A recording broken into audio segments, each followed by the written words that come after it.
Good afternoon, everyone. Welcome back to AVX Live. We actually took a week off last week. Ryan, did you even know we took a week off? I did. I know how much it irritated you too. So, well, listen, in case you guys don't know, this is the world famous Ryan Finch. World famous. I didn't know I was world famous, but I guess today I am. So today you are. Okay, we're on the internet. Everybody's world famous on the internet. I mean, also, our creative technology director. I mean, you didn't know he was all these things. Double threat. Either way, today we're going to talk a little bit of tech, a little bit of virtual. We are actually welcoming back a guest for the first time. This is a big deal, big deal. But we're very excited to have him on.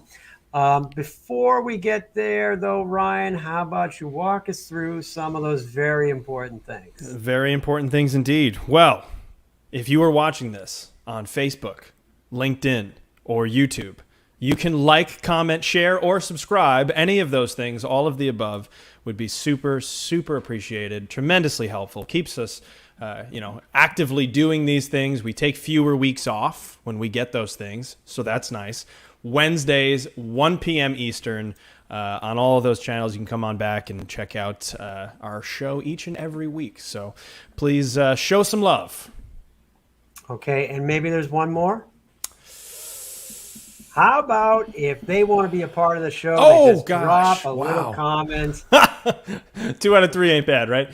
Close. Please drop a comment on any of those platforms, and we can bring your comment right into the show. If you ask a question, we will answer it live because we are live. So there we go. There's the 1 week off rust.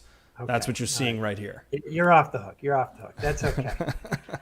So listen, as we were saying, today's guest is part of the technology and the broadcast world.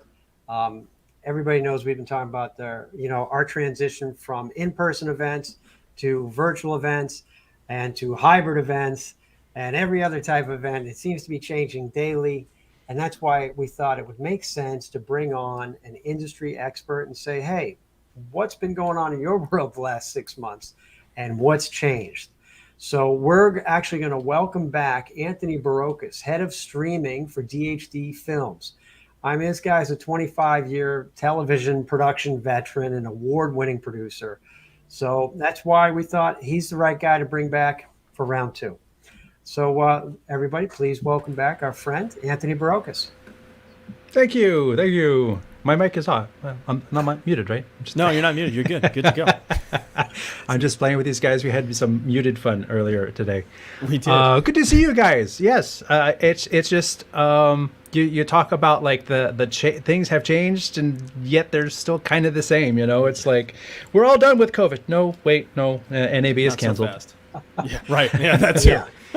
And then just today, I saw that Ross already backed out of IBC in Europe, so who knows if that one's going to go down too. Hard to say. It's a moving target right now, without a question. I mean, it's helpful to have your perspective, of course, because we're in New York, where basically you can't walk outside of the building without proof of vaccination, and you're in Texas, where you can do almost anything you want at any point in time. So I think it's good to have a sense of what's going on around the country. Because, a lot of people travel for their events. And I mean, we have things coming up in different places and everybody's got different rules. So everybody does have different rules. And, while I'm reading, I'm looking at LinkedIn, and on one hand, Ross announces that they're not going to IBC. And then further down the line, Church Facilities Expo, which is happening in Dallas, is on. And they're at that expo. They've got some photos. It doesn't look like there's a whole lot of people at the expo, but it's still on. It's not canceled. So there's things that are happening, things that aren't happening, and a lot of things like I write for Streaming Media Magazine, Streaming Media Producer. I'm going to put that out there. Been working for them for over a decade. So if you aren't already subscribed to Streaming Media Producer, they get a great newsletter that goes out every week. They hold a conference, and the conference that Streaming Media West was going to happen, and then it was now turned into a virtual event called Streaming Media Connect. And so it is several days of seminars, all of it free. And like most of the virtual events, It's just super easy to get in, super easy to attend, and things like that. I've both attended seminars that other people that I wanted to learn from, and I have also given seminars there. So it's really good. But I think that is really leads us to kind of like today's topic, which is like people have gotten really good at producing streaming events, and even Zoom has kind of gotten better and better and better. And they just announced this whole cloud meetings platform or events or whatever they're calling it. You mean at Zoomtopia? Yes, at Zoomtopia. Zoomtopia. Yes, People thought I was making that title up. I wasn't. They made it up, not me. It's like if you could create an event and come out with a bigger self-congratulatory title, that would be it. That would be it. Wow. But we all know how to stream. Doing streaming is easier. Technology, if you can get a graphics card, then doing streaming is even easier and easier these days. If you can't get a graphics card, there's hardware. I get a chance to show these things. So like there's the YOLO Live. If people have ever seen the YOLO, I got to tilt it because there's a light. There's a YOLO Live, which has got like this. It's a whole streaming kit in a box. It's got multiple HDMIs, Ethernet, even a webcam. I don't know why they do that, but they got a webcam in there. You can stream to like all destinations, RTMP, and this is your monitor. This is your streaming producer. This is your encoder. That's it. That's the whole thing. And they just came out with the Pro version. Wow. Which has a bigger monitor, and it has 3 HDMIs and a USB and a USB-C. So I think that's 5 camera inputs, as well as giving you an HDMI out for preview in addition to streaming and analog audio input. I mean, it's a little kind of overkill, and it'll record on SD, and you can put your SIM card right in it, and like that's the whole thing. Wow. I mean, so streaming itself is just getting easier and easier. But one thing that I think a lot of people, especially like gearheads like me, what a lot of people haven't put as much thought into is that place where the event and the streaming goes and the audience goes, is that meeting in the middle part. It's like a lot of people are like, well, we're just going to put it on Zoom, or we're just going to put it on Facebook, or we'll just put a white label page and then people will go to the page and they'll watch it. But in this year of COVID, over a year of COVID that we've had, and I know other countries have been locked down even more than the US, there have the explosion in virtual event solutions providers, I think, has really taken over. And I think like the announcement of Zoom at Zoomtopia was actually just a reaction because traffic was kind of going over to these other platforms. And at DHD Films, we use one called AirMeet. You kind of meet in the air. And there's other ones called Hopin. There's Huva. There's several of them out there, and I'm sure there's many that I've never even heard of, but are in use, say in India or in other countries, that are just really, really big solutions. So there's lots of solutions out there, and I just wanted to like have a discussion where we talk about like, if you're going to try and recreate an event, and people like going to these events, not just like, I'm just going for the seminar, I don't want to talk to anybody. Says no attendee ever. I'm just going to talk to this one vendor, and I won't even look at anything else. Says no attendee ever. They want to browse. They want to walk the aisles. They want to have discovery. They want to bump into people and make those connections. And like, how do you recreate that in the cloud? And that's what I think a lot of these providers have been trying to solve, and the solution we've picked for DHD is called AirMeet. And we've done several events with this. Like early last year we were doing the streaming part, but then we kind of hooked into AirMeet, and we've gotten better at AirMeet. And then these solutions themselves, I mean, literally on a week by week basis, it's sort of like, hey, now you can do this. Hey, look, you could do this now. Oh, look at this. Oh, there's a whole new section. I mean, it's just insane.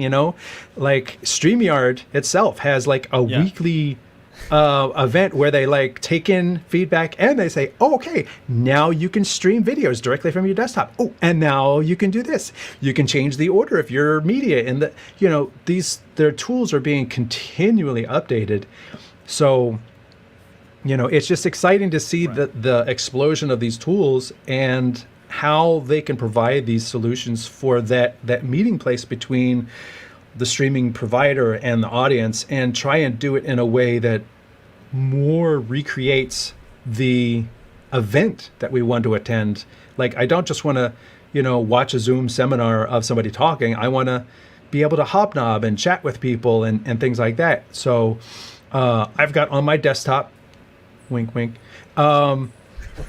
Is that what you were winking for? Was that the cue? See how well this works?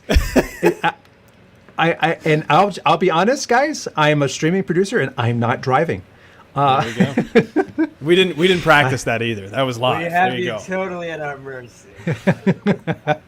So this is one like this is AirMeet. You can see up here in the corner it says AirMeet.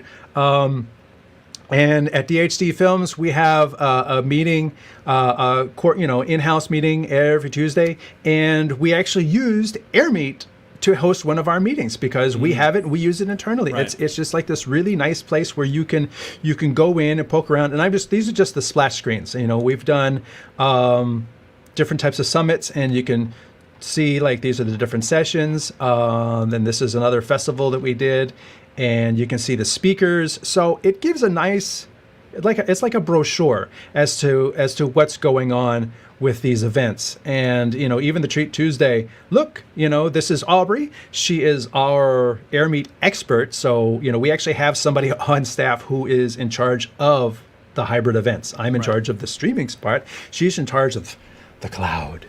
And we even have a demo where we can walk people through what it's like. So this one I'm already logged in, and this is what the reception area looks like. You can see, here's these key sessions. You can join the session. I mean, there's nobody in the session right now because it's just a demo event. But, down here at the bottom, you've got sponsors, so just like you would walk through, a thing and you'd see Black Magic posters everywhere. I don't know how they do that, but if anybody who has ever been to NAB, the Black Magic posters are everywhere. And I should be wearing my VMix lanyard because they've been the lanyard for like the past couple of years. The lanyards. I got them everywhere. Maybe not VMix, but those lanyards. It's like every time you go somewhere, there's a whole mess of lanyards. It's a branded lanyard, man. Yeah, absolutely. So you could. This is the event that you can go to, and in addition to like a nice greeting page and of course a schedule of different events. This is super easy to do. You've got this lounge, and the key thing here is it's like walking up to a high table in the lobby, and you can see, wait, there's somebody here. Hey, there's Jack Black. He's an actor from Paramount Studios. Actually, no, it's not Jack Black. I just have another laptop over here logged in already. And then you can sit down at the table. You just click on it, and then next thing you know, you're going to be sitting at that table and talking to Jack Black. So there you go. Turn on my camera, and it should be... There you go. This camera over here on this laptop is talking to that camera over there on that laptop, and you're having this conversation with somebody, could be anywhere in the world. I mean, yeah, it's like Zoom. But the cool thing is, it's like, hey, I don't want to be at this table. I'm out of here, Let me go over to this other table. Let me go to this table. Let me go to that table. And you can see who's at the table. So if you wanted to like meet up with somebody, you could say, hey, let's go out in the lobby and sit down at a table. We've got a help desk, so you can actually have somebody staffing it. Like, how do I do this? Or I tried to download the media from Sony and it wasn't working. How can I do this? And they can help people through that. And then booths.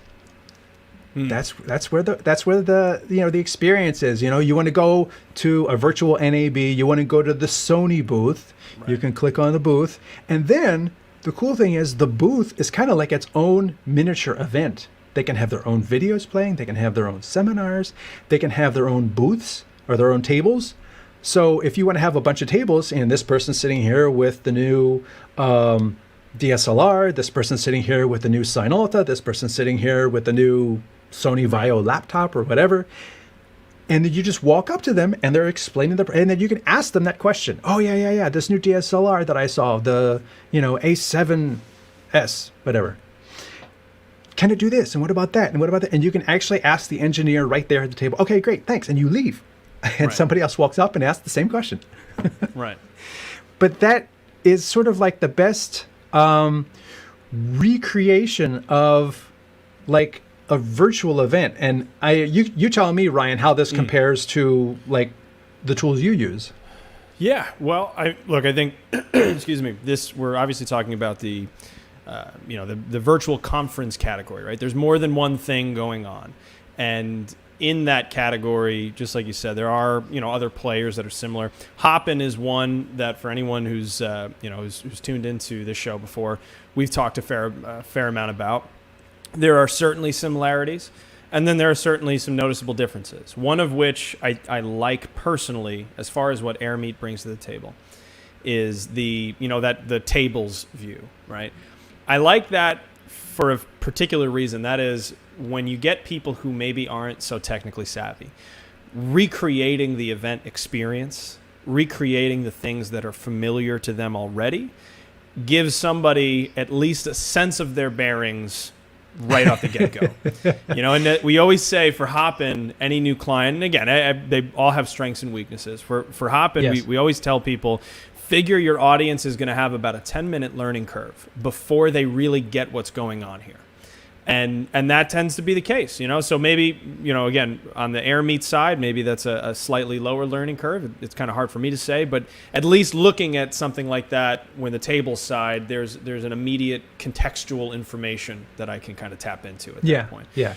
So that kind of stuck out to me. Now, I also found it's interesting because Hopin seemed to be one of the only platforms that we had touched on that actually had a video infrastructure built in. Whereas a lot of them are more of like a hub where you'd have the links to Zoom or Google Meet or whatever, and they're kind of centralizing this. But I thought it was interesting that AirMeet also has a built-in video infrastructure. Yeah, and the video infrastructure, I have to admit, we're actually in the process of building an event for something coming up, whereby we typically produce in vMix and we do all our calls in vMix, and so that we can have that granular control. But for this event, we're actually looking to do the whole thing in AirMeet so that every person in the audience, if they want to raise their hand and speak, we can bring them up to the stage and they will stand right next to anyone. Like, you've brought me on, but, you can only do 10 people and, minus 2 producers, you can only bring on 8 people, and there's a limitation in StreamYard, whereas AirMeet and these platforms, they've gotten really savvy with the production quality, whereby it's sort of like we can have 300 people in the audience, somebody raises their hand and they've got a legitimate question, boom, like you're now standing on stage with the microphone, right next to the presenter, equal with them, asking your question. And that's just really nice to be able to do that in the same platform. And that's on the main stage. You can do that. Yeah. That's cool. Yeah, and you can bring up multiple people, because you could even have we can bring in one person. We could have a remote presenter come, so 2 presenters, but in 2 different locations, and then we can bring up somebody from the audience, and the person in the audience can say, "Yeah, I want to ask both, you both. How do you do this?" And then, "All right, thank you very much for your question," and then they can talk about the answer. Right. Well, and that again, recreating some actual in-person event experiences of that, being able to step out of the crowd and onto the stage, maybe it's a microphone in the crowd or you're literally walking up there, but again, recreating those experiences. And I think that's really important. I wanted to ask about, as far as main stage production capability, one thing that we like on the Hopin side is that there are RTMP capabilities, so that if we wanted to dress up the main stage, that'd be something we can do. Does AirMeet have that capability at all? Yes, yeah. I think they're all going to be fairly equal in that. Yes, we, like I said, we've pretty much standardized on producing in vMix and then sending an RTMP to AirMeet, so that the show has the look and polish that we want. Because AirMeet and probably Hopin and the others, they're kind of like StreamYard in a way that this is our look and feel. You work within the confines of this. Here is your background. It's not a video. It's just a background. Here is your titling. This is what the titling looks like. You're not going to have, get to pick an animated, with flourishes and a transparency. And we can do that in vMix, but I can't do that in AirMeet, because that's not their thing. They're not television production tools, but they're that meeting ground. So you get titles, but not titles. Yeah. Well, and oddly enough, it's funny because having produced virtual conferences, the premise of having that multi-track, faceted event with booths and tables and all that, the premise of having full customization over lower thirds for all of those spaces makes me want to say, no, I don't. It's so much to manage already. You can, feel free to feel differently. But it feels like there's so much to manage, and you said you had a person dedicated to the hybrid side in particular, and to the platform. It's so much to manage on the admin side to put it all together that the level of creative control I just think doesn't need to be quite the same, to the same extent that vMix can produce. And if you just, limit that to maybe just the main stage and dress that up, then great. But for every breakout room and every expo booth, the idea of like really customizing everything, it just seems like a lot of admin work for not that much added value. That's a really good point. It's like, for the main stage, you can do a fully produced thing and RTMP it in. And then also because you're not going to be bringing people from the audience, because you can't have an RTMP show and then also have the audience come up because the speaker is not local in the event too. So you're choosing to do either, you're doing it in AirMeet or you're doing it external and you're just RTMPing and AirMeet is literally just passing through the stream. It has playback within it as well. Right. So you could have videos preloaded and just cycle through them and things like that. But, speaking to having that granular control, definitely. Mm-hmm. I agree with you. And for the most part, what people type in as their information, you could look at, no, I don't have that open. I'm looking at the other window and it just says Jack Black. That's literally what it says.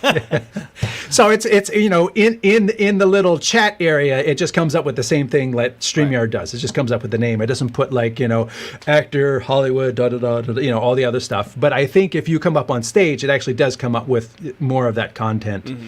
Mm-hmm. And yeah, it is kind of like handing a microphone out into the audience because you're giving, people the ability to just, I'm just speaking to my laptop and my screen and, so that audio quality just is presented out to everyone. And, for most cases, I think that's going to be good enough. You don't need to have main stage level lavalier microphones and all that. Right. Absolutely. And what about the blending it with an in-person audience? So now the infamous hybrid. We have an in-person event. We have, 200 people in person, but we have 10,000 people online. Can the two interact? Because I think that's really our next step of where we're trying to go. Yeah. Yeah, that's something I basically look at hybrid events as like an X. You've got your local host, your remote host, your local audience, your remote audience. And how much you want them all to interact between each other. The local host has to hear the remote host, and the remote audience has to hear both of them. But then if there's a remote audience that needs to contribute, then everybody else needs to hear, it just gets really complicated. And, you can do a lot of that in AirMeet, and we actually have done a hybrid event where we did have somebody on stage with a local audience, and then the remote audience was in AirMeet so that they could participate, and there was like a tech help area, and different other vendors can take booths. And, that's really where that comes into play. I even have, we can take a peek at the back end a little bit. Yep. Wink, wink, wink, wink. You didn't use the high sign. So I didn't. Yeah, I kind of figured I didn't need to. We're all good. That's all right. You can have event entry and participants. So there's different levels. You can have people just walk in. You could have people just, they have to be on the list. And if they spell their name wrong, they're not getting in and things like that. So you're going to need somebody like a real event. You're going to need somebody standing at the front door, checking names and working out problems. People are like, it's going to be hybrid, so I don't need that many people. Actually, you do need almost just as many people. You need somebody to make sure each session starts. You need a hybrid bouncer. Yeah. Nice. You do. You really do. Because not just the person at the door helping people get in, but you get somebody that starts who does get in, especially if it's a public event, and they start, like, well, this other product's better. I don't like this product. It failed for me. Yeah, okay, you're leaving now. Thank you very much for coming. There's the door. Exactly. Your venue settings, the schedule of events, all the different top events that are going to go on. You could assign speakers and hosts. So a speaker is somebody who's actually going to be on stage. A host is the producer who starts and stops the event. You could check out, who's got what booths. So there was the DHD booth. This is where all the sponsor information can go. You have your stage backdrop, so obviously you can change your what's on the stage. You've got different video. We've got videos loaded, and all of those videos are available in all the different sessions. So you can have one startup video, or thanks for coming, and one closing video, and it's available to 50 sessions. So you don't have to upload 50 videos. Your stream, you can even send your AirMeet, main stage out, but you can also have concurrent schedules, so you can have 3 tracks. I don't recommend going past 3 tracks, right, but you could have more if you wanted. Your ticketing, you can record everything. It gives you analytics, integrations with other tools. So that's where all that really kind of comes into play in terms of, it's just like organizing a real event. Right. It's a thing. You need a staff of people to that's why we've got somebody in charge. And then other people will be doing, the graphics and design work. We have editors creating the video and other, materials. I'm handling any streaming aspects. So there's a team of people that when you go to these platforms, it's, it is, the more you make it like a real event, the more it's like a real event. Right. Right. Well, and the interesting thing, or at least one of the interesting takeaways is that, especially in a type of event like this, where we're having a virtual conference, multifaceted, lots of stuff going on, you can't just be a technology provider. You have to be more of an event manager, right? Because you can't separate the technology from the event. It's not just the AV guys in the corner or the streaming guys in the back of the room. It's like the whole thing is married together, and you have to be able to be a service provider at that level. Otherwise you're not going to be very effective. So actually, one of the questions I wanted to ask you, as it relates to AirMeet, what level of access can you give a client? Because a lot of the time they'll say, well, can I just do that? Like, can I set that part up? Because maybe I have 17 speakers and I want to make sure they get set up properly. Are you able to give them access, or is it more of like work with your dedicated contact and tag team? It's more of a work with a dedicated contact, because, integrating each of the pieces in the right place, each platform, the way Hoove is going to do it is going to be different than where AirMeet does it. So if they have experience at AirMeet, then they could possibly be brought on as a contributor and help fill that stuff out as well. Right. But if they don't, I wouldn't necessarily. It's sort of like here's I know how to drive a car. Okay, well, don't put me in a tractor trailer and expect me to do double clutch with 27 gears. It's not going to happen. I don't know how to drive that tool. It's a different tool. So I wouldn't necessarily want to have. And like you said, technology can be very overwhelming at first, especially in all these different sections. Well, where do I put this, and what size does it have to be? Why does it not look as good as I wanted it to look? There's a lot of, even with, like with everything, experience really comes into play. We've done this, but we actually found this works better.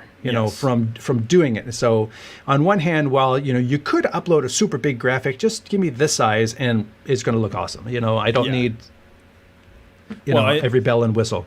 That's certainly true. And another interesting point you had made a little earlier was on the updates, right? Like all of a sudden there's this new feature. And that's the other thing, we were talking backstage before we jumped on here, was that it's really hard to be an expert in everything that's out there. Some would say that that's impossible because there's so much change. Yeah, I would agree. I would say it's impossible. But, I can't tell you how many times I've gone to start a Zoom event or something like that. And there's an update that just happened. I'm like, damn, something just changed and now my plan has changed, has it been anything like that, or has it been more, call it, advantageous, like new opportunities that you want to take advantage of? Well, when we started using AirMeet, it worked one way, and then they went through and they had a big update where they reorganized how the projects were laid out, and they reorganized where different assets got placed into things. So, at that point, when they do a big update like that, and it's all based on user feedback, because, these platforms are growing these things every week, and to do that, they're listening to user feedback. And when enough users sit there and say, listen, I really need to do this, I really need to have, like one thing, it's like, I would love to have a producer role that doesn't show up, whereas, your speakers show up and your host shows up and everything. But I would love to have like a producer like me. I don't need to be on any list at all. I'm just the man behind the green curtain pushing the buttons, and, moving the levers and stuff like that. So to have, to add that role, but then of course they have to like change the entire engine to know what that person can touch, but how they not shown. And, so big things like that take a while, but then other things like, I would really love to have, to be able to change the color background on the title. Oh, okay, boom, now you can do that, Right. Like StreamYard, when I first started using StreamYard, you had a choice between 2 different titles. Then all of a sudden, it was 4. Yeah. Now you got the rounded button, which is cute. You don't like the rounded button? It's okay. I like the gray one because it's translucent, but the colored ones are not. That's what I'm saying. It's like if it was translucent, I think it would be a little nicer. We'll go on the Sunday night meetings, and you can suggest it. And they'll probably have it a week later. I mean, to be honest. If you're in the StreamYard Facebook group, I've posted a couple things in there, like when you move your cursor over, like you're playing back a video from your desktop, which is interesting. That was a great update in and of itself for StreamYard. Right. Like, I've got a 15-minute video. I can't upload it, and sharing it through a web browser window, that was just a nightmare. Yeah. So being able to like share this video, was super awesome. And the interesting thing is, look, I get a playhead. I can move through, make sure it's all there. It tells me what the time code is, or the control track, time, how far I am in the video. I get a start, stop. I get a volume control, but I don't get any of those with the video that's built into StreamYard, which makes no sense. Right. So it's like we need those same granular controls with the video that's in StreamYard, so that when I play a video, I can see where it is. And I says, listen, when you put your cursor over the playhead and it tells you 38 minutes and 15 seconds, I said, what would be really useful? Do a little math and tell me how much is left. Right. Yeah. Just give me 2 numbers there. It's like I'm 38 minutes in, but I'm 2 minutes left. That's what I need to know. I don't really need to know 38 minutes have gone by. That doesn't really help me. No. 2 minutes left. That really helps me. So I put that request in, and the first comment was like from one of the admins of the thing who tagged somebody else and said, feature request. Yeah. Yeah, they move pretty quick. So who knows? In the next few weeks, all of a sudden that may just, hey, look at that. That's how fast all these tools are moving. They're listening to feedback, and, you kind of have to like be, keep your eyes open, your ears open, because they are making announcements of what things are changing, what's coming up. And so if it's a tool you really do use, you got to like really be in tune with it to be able to then leverage that tool for your clients so that they can use it for their audiences. It's Absolutely. Really all what it's about, is just creating a better experience for the audience. Well, that actually brings up a good point, right? We're talking about destinations and using these as tools to create an event. But I don't know about you, we work on a lot of different types of events. And so the question is, when do you apply what tool, right? If we look at Hopin, we go, all right, well, Hopin's not a fit for this type of event. If we look at Zoom, we go, Zoom's not a fit for this type of event. We have another thing that we use all the time for a specific event. How do people make the decisions as to what platform or destination is a good fit for them? It just really comes down to I think a really thorough discussion, between because you get people. I had the event that's coming up. I had a person call me and says, yes, we need to do a streaming. Okay. Thank you. And then you have that discussion. It's like, what do you want to stream? Well, we're having, our quarterly meeting. Okay, great. So we can stream that. And, it's going to be, and we're going to have people at the location and people on stage, and we need to stream that to other people. Okay. And then what about those people? Do they need to contribute? Yes, they need to be able to voice a concern with an issue that's being raised. So then we need to have the audience, remote audience, as well as the in-town audience, all be able to be on stage with the presenter talking about this thing. I says, okay, that's not a streaming event. Right. It's like the more you got to really ask all those questions and flush out everything this needs to do. And that usually, you end up like, remember the little kid's toy that has all the different shapes and all the different holes? Right. You usually end up with a certain sized event or a certain shaped event, and it's only going to fit in a certain number of holes. It's either a round peg or square peg or a star or a trapezoid or whatever, and it's only going to fit into that thing. It's just making sure that you do the discovery to find out what are all the different things that it needs to know what tool is going to be best to solve it. Of course, there is one caveat in this case, is that in this scenario, your metaphor, the only difference is the round peg sometimes doesn't want to go in the round hole for no reason. And you have to convince them to go in the round hole. Like, no, go to your home. This is where you need to be. I mean, Joe, we've talked about, there's been a couple of instances where we did an event on Hopin that was so not suited for Hopin. And we did an event in Zoom that we're like, you should so do this event in Hopin. And it's just trying to convince people that this is the right tool, and yet they want to go with what they're comfortable or familiar with or what they've been told to do by somebody else. Right. But your point is well received regardless. There is a lot of inertia. There is a lot of this is what, like we say, this is what I know. And, we'll talk about it, they have the same thing on their end. This is what we know. And we really want to stick with this. Or it could even be a corporate limitation. I do stuff for different corporate entities, and they're like, listen, our company is WebEx and this is going to be on WebEx. Yeah, but this would really work well. We're on WebEx. Yeah. Thank you for your interest. We're on WebEx. Thank you for your interest. Yeah, we had that conversation yesterday where we're trying to upload media to a Dropbox account. They said, no, we're going to upload it to Teams. Yeah. I said, okay. All right. We may never get it, but okay. Yeah. Oh. And at that point, you just do your best to work within the confines. It's like when I talk with people and we're talking about budget, and people will say, well, you shouldn't talk budget, you shouldn't talk money. I says, listen, I can do, this to that. It's like I could do all different levels of stuff. I need to know what level you're at so that I don't talk about this when your budget is this. Mm-hmm. It's just a waste of my and your time, and that recently just happened to me. It's like I had somebody and it's, oh, we want to do this and we want to do this, we want to do this. Okay, 4 cameras and, this and that and everything. And it's, yeah, your budget was like $2,000 over. We went with this other company. Well, $2,000 over what? You didn't tell me what the price was, Yeah. Well, that's funny too. We talk about it on the sales side a lot. It's like you ask for a budget and they say, "Oh, we really don't know. We have no idea." And then you give them the price, and then there's always a budget after that, isn't there? Well, that's too much. Well, too much? Okay, so we have some sort of benchmark here that I wasn't privy to an hour ago.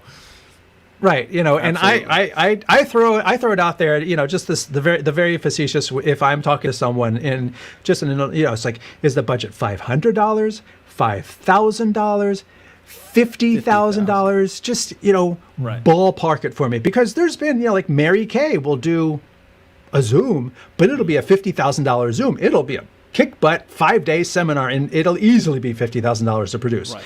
And then you'll have a local, arts organization. Literally, they have $500. That's all they've got. If you can help them, you can help them. If not, it's not changing. It's $500.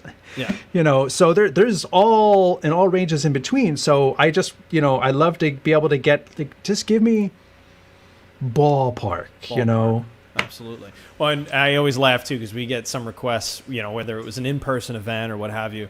And they're like, can you just add on hybrid? Can you just add it on? And we're like, that's what a comment that is, that's a whole discussion in and of itself. And that was unfortunately the nature of a lot of discussions we've had recently, which is like, how late can I tell you when we're going to pull the trigger on this mysterious thing that we still don't fully understand. And it's what a I know we kind of glazed over some of this in the beginning of this conversation, but out in your market, have you been experiencing a lot of that where people are so indecisive and they're not really sure what to do, or would you say things are a little bit different than that? I think it's a bit of. I think it's several things. I think it's a little bit of indecisiveness. I think it's also unawareness. It's like people don't really understand what a virtual event offers versus a Zoom versus, just a landing page, and so there's a lot of education that has to go on, and that takes time to just inform the potential client, like, okay, this is what this can do, this is what this can do, this is what this can do, and this is what they look like, this is how they work. And by the time, it's sort of like, going into, the car dealership, this is what this SE, this is what the S, the SEL, the limited, the super duper touring, whatever, Yeah. There's a wide range of things, and you have to go through what the different packages offer and what the different solutions can offer. And then, of course, as we talked about before, it's a little bit from their end, well, we think we just need this, but even they might not know the whole scope of things, because they may be working in the office and the director of marketing says, okay, we're going to need to do a stream. And when they say that, they're thinking hybrid event, but they tell the person stream. So then they reach out. They reach out to providers and say, okay, we need to do a live stream. Okay, we could do that. And then weeks later, we find out, no, there's an in-person audience, there's an external audience, and we want the external audience to be able to ask questions of the people on stage. I'm like, dude, that's a whole different thing. Right. You had this big grand concept in your head that didn't necessarily translate to streaming, right?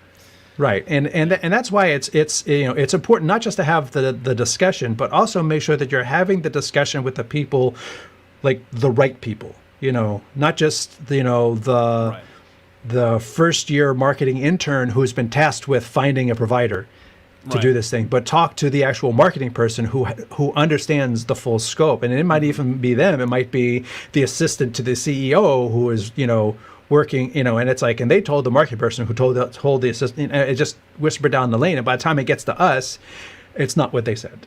Right. Well, now, out of curiosity, what, again, kind of jumping around here, but as far as back to AirMeet, lead times, what kind of lead times do you typically see or recommend to a group that's trying to produce an event that is a fit for AirMeet? Depending upon how much they want to leverage in AirMeet. It's one thing to have listen, we just want to have one seminar track, and we want to have these speakers, and we want to have an audience that are able to get up on stage.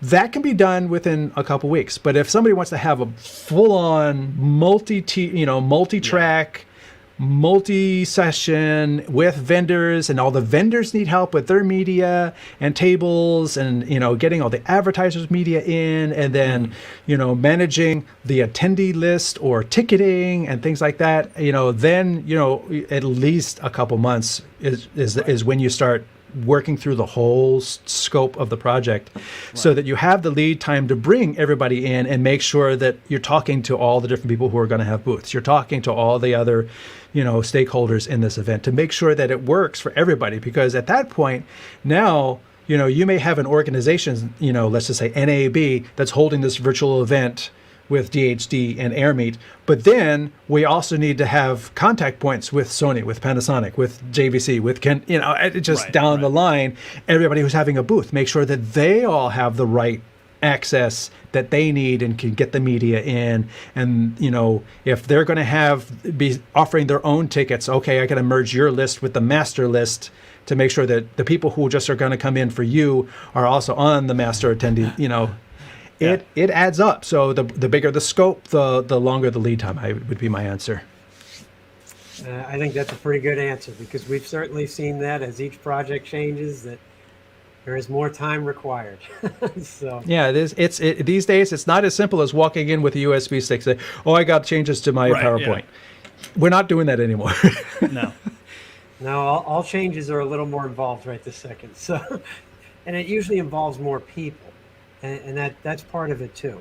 It's not just there's a technician at the back of the room, go hand that person your thumb drive. It's okay, we have this new video. The version before had something misspelled in the closed captioning, and now we need to upload it to like 4 people, and they're in various parts of the world right this second. So it's just a more complicated process. But, it has smoothened out, certainly.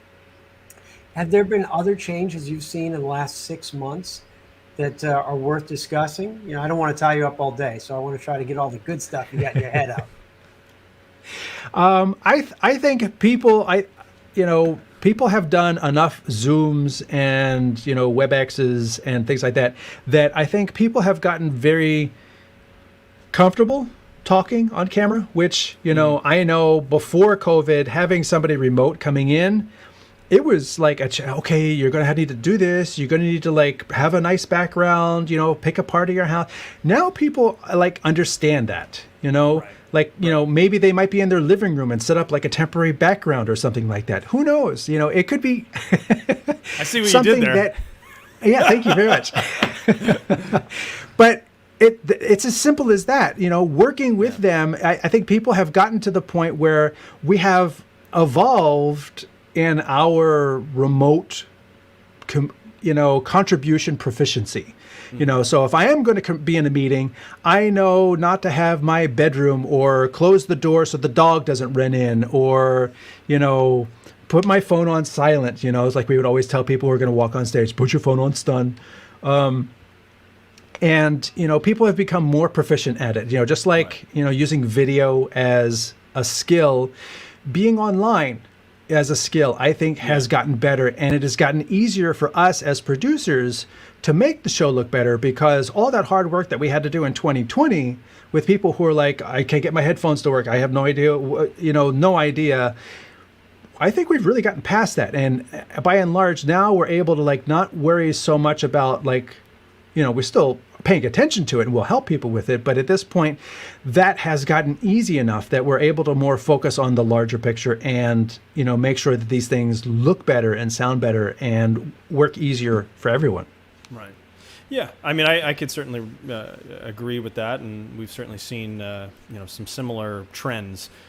We joke around, and I think I might have mentioned this to you last time, that things kind of went in stages, because it was at the very beginning of the pandemic, it very much was trying to get people to a base level of functionality, right? To like get to the minimum threshold of being able to use this technology. And if you were able to help them do that, they were like, oh my God, you're amazing. And then it was like, okay, well, like we could do that. Now what else you got? And then it was like, okay, well, we can do graphics and raise the production level, and we can add more to this show. And it's like, okay, great, thank you. All right, now what else you got? And we're like, damn, you're right. It's like as people get more savvy with it, you need to be able to provide more service than they can bring themselves. And a lot of the time that is that coordination, and then the execution, of course, and then coming up with people who can step in and fill those roles, as the complexity goes up. So, definitely seen, a fair amount of the same types of things, but, interesting sign of the times. Well, just think that like agree. The software has to update, we have to update. And then we're their communication portal to, right. to the world. So it's exciting. You get to keep learning. There's always something new. I mean, that part's pretty cool. Like it is. You get to constantly be updating your skills. But I agree. Listen, and it definitely helps make things easier. Plus, I think there is people initially, it's getting back to the hybrid events. People initially were like, it's like I have to do a Zoom. I would much rather do this in person. And I think we've gotten to the point where we realize that you can, if you accept it, have a good online experience. You can, it's interesting, like, I just can't interface with these people online in the WebEx. It doesn't work. But then at the same time, we would do, a FaceTime with friends. Well, it's the same thing, right. It's just the way you come into it, has a little bit to do with it as well. So now people are saying like, listen, if I create an event, a space where it's got a picture of a table and you see somebody at the table and you sit down next to them and you have a conversation, you can accept that as you actually connected with that person. even if it was remotely through a computer, we created an environment whereby we've enabled you to have those opportunities to connect as if you bumped into each other in the hallway. Absolutely. And you can connect to a larger audience is the reality. We did our own training session. We put it as a hybrid event. We had an in-person audience. Boom! Wow. Sorry, I saw it sitting there. I had to. I wasn't even ready for that. But we had remote presenters. We had a remote audience. We had people in India, in Ireland, and 5 other countries, in Singapore. We couldn't have connected with those people if we weren't doing it in this method.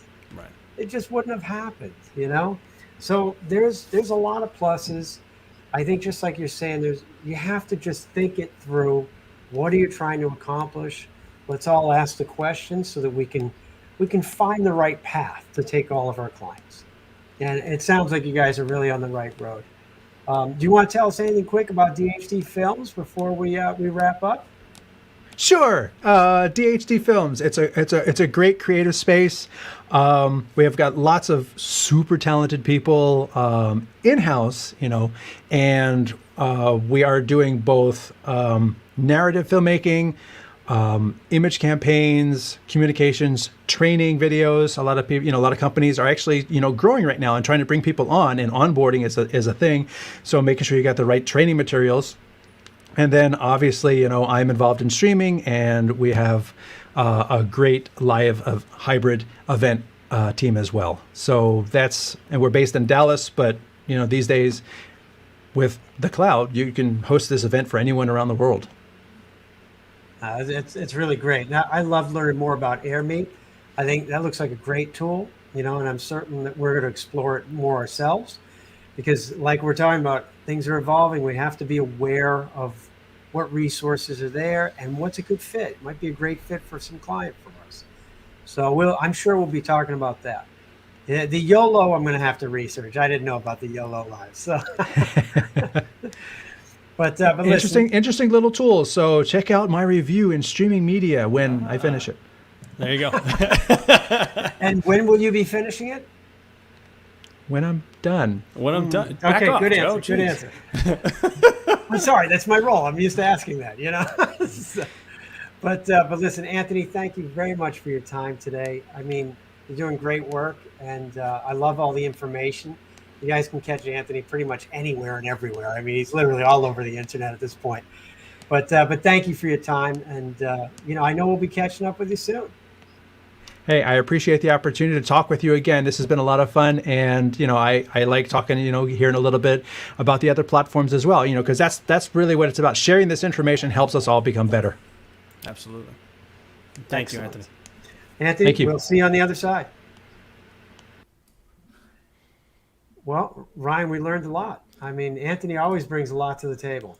Absolutely. No, honestly, I got to say that the AirMeet is not something I had heard before he brought it up. And just like you said, this is a great way for us to, always stay ahead, hopefully, and learn more about what's out there. Because again, it does seem like there's something new every day. And, when you get a vote of confidence on something from somebody else who is, a streaming professional and an events professional, then that obviously moves it, more to the top of our list in terms of things to focus on, right? That is one less thing we need to vet before actually looking at and trying it out. The first 6 months was vetting things, for exactly. the whole pandemic. But listen, let's wrap everything up here. We're about 50-something minutes in. So Ryan, I'm going to go for people. three for three. Okay, I'm going to get them all right. Like, comment, share, subscribe. Please show us some love. YouTube, LinkedIn, Facebook. All of those. Check us out wherever it is that you consume content. And of course, you can drop us a comment and we will answer it live, or let us know something else you'd like to hear and we'll try to pick it up next week. And last but not least, Wednesdays, 1 o'clock Eastern, which we realized we actually had to tell somebody who is coming in from Texas. It is actually Eastern. We're in New York and we are in the digital age. So check us out every Wednesday, 1 o'clock, and we will be right here, hopefully, with some more guests. How'd I do? 3 for 3. Nailed it. 3 for 3. You hit it, man. You No hit it. script. This is off the top, off the tippity. You just blew my mind. You know, and after this, I'm going to tell you what YOLO means to the kids because it's a different thing. You're going to have to tell me that off camera. There you go. Yeah. Listen, Ryan, let's take us out. Thank you, everyone. We'll see you Thanks, everyone. next Wednesday, 1 o'clock. Adios. Ciao.